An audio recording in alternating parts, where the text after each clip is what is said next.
بسم اللہ الرحمن الرحیم. میں ہوں حامد ولید اور ہم آج کے پروگرام میں پاکستان کے اندر مائکرو فائنانس کے حوالے سے گفتگو کریں گے.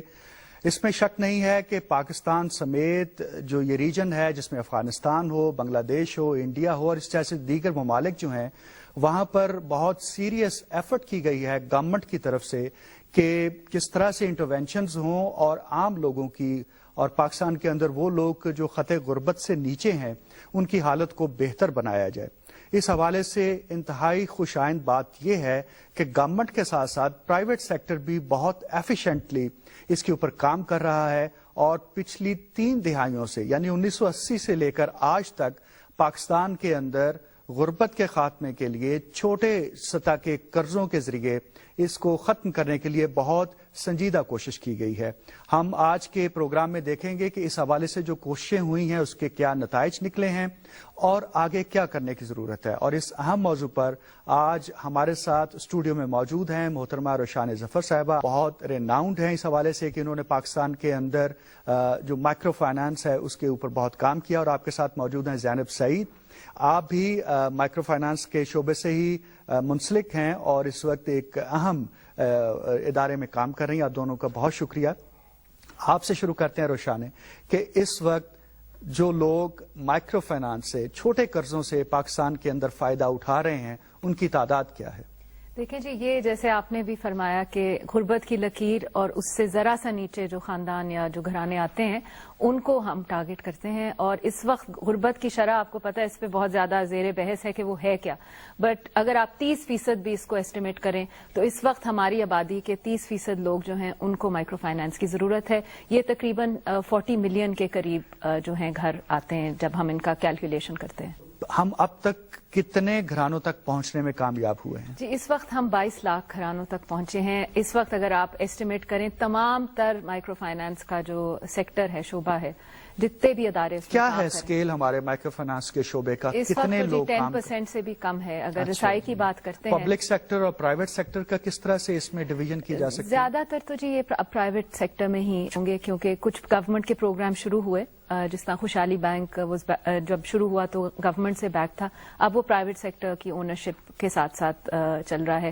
لیکن اس کے سپورٹ آرگنائزیشنز بہت ہیں، جس طرح ایک بہت اچھا ادارہ ہے پاکستان پاورٹی ایلیویشن فنڈ جو اس کی فنڈنگ کرتا ہے. ہم جیسے اداروں کو وہ ریسورسز مہیا کرتے ہیں، فنڈنگ مہیا کرتے ہیں کہ ہم آگے جا کے پھر چھوٹے چھوٹے قرضے دے سکیں کم آمدنی کے گھرانوں. زینب، کیا فوکس ہوتا ہے جب ہم چھوٹے قرضے کی بات کرتے ہیں تو سوسائٹی کے اندر جو مرد حضرات ہیں ان کو فوکس کیا جاتا ہے یا خواتین حضرات کو زیادہ فوکس؟ جی، ہم جو فیملی ہے اس کو دیکھتے ہیں. جب ہم مائکرو فائنانس کی بات کرتے ہیں تو ہم ایک گھرانے کو دیکھتے ہیں.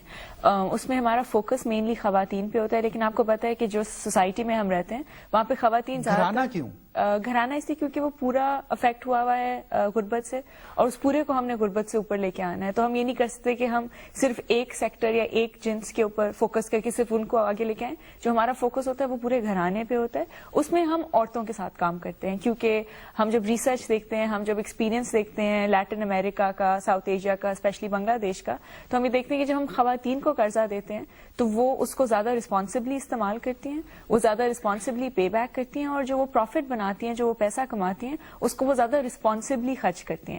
اب رسپانسبلی خرچ کرنے میں ایک بہت اہم جو حصہ ہے وہ آتا ہے کہ گھر کے اوپر، گھر کی ڈیولپمنٹ کے اوپر خرچ کرنا.